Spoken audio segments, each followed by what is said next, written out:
Musayin naman po natin ang mga ngasiwa rin po ng traslasyon ng Hijos de Nazareno, ang technical advisor kaya po church din, si Sir Alex Irasga. Sir Alex, kumusta ka na? Good morning sa iyo. Kuya Orly, magandang umaga. Happy Fiesta. Ay nako, good luck sa inyong magiging obligasyon na Sir Alex, ha? Lalo na bukas. Sa ngayon ba, kumusta ang paghanda ng inyong grupo ng Hijos de Nazareno? Ngayon po ang huling araw bago ng kapistahan. Kung tawagin ho natin to ay bisperas. All system go na po kami. At katunayan, maayos-ayos na ho ang daloy ng ating pahalik dito sa may grandstand. No? Ang ating pong andas ay nakapwesto na rin. Ang ating pong mga kapwa deboto at nananampalataya ay maayos na tumatalima sa papila ng pahalik. Gayon na rin po ang pagsasaayos dun sa simbahan ng Quiapo ay nakalatag na po lahat. Meron bang pinaghahandaan ng inyong grupo, lalo na ho doon sa mga hindi naman talaga may iwasan, may magpupumilit pa rin na sumampa, umakyat at dumikit sa imahe ng ni Jesus Nazareno.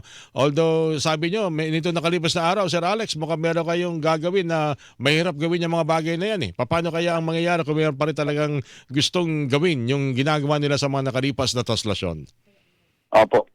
Dito pong mga nakaraang 2025, mga sometime in October, November, December, ang simbahan po ay umikot sa mga balangay upang makipag-ugnayan at makipag-usap at ipakiusap na sana ang mga miyembro nila sa balangay ay huwag nang sumampa sa andas.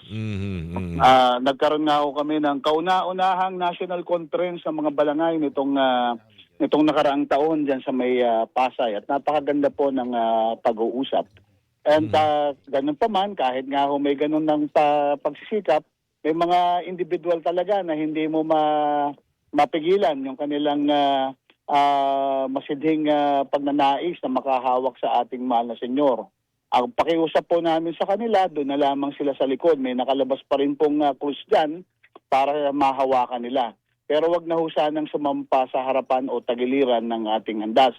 Meron ho tayo mga itinalagang mga ihos na pulis at the same time mga deboto na pulis upang tutulong sa pagtitiyak ng crowd management sa palibot ng andas. Alright. Well, good luck Sir Alex. Alam ko mahaba pang araw ito hanggang bukas. Magkakakumustahan pa rin tayo sa update po dyan.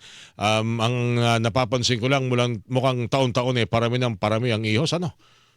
Ganun po, katunayan, pati nga ho ang mga pulis ay nagiging iyos na at nagiging deboto. Sa kanilang taon-taong pakikisa at pakikibahagi dito, dumarami na ho sila na miyembro ho ng iyos. At lagi naman problema sa ganito yung namamanata o sumasalang o namamasan na nakainom. Hindi talaga may iwasan yan, Sir Alex, ano?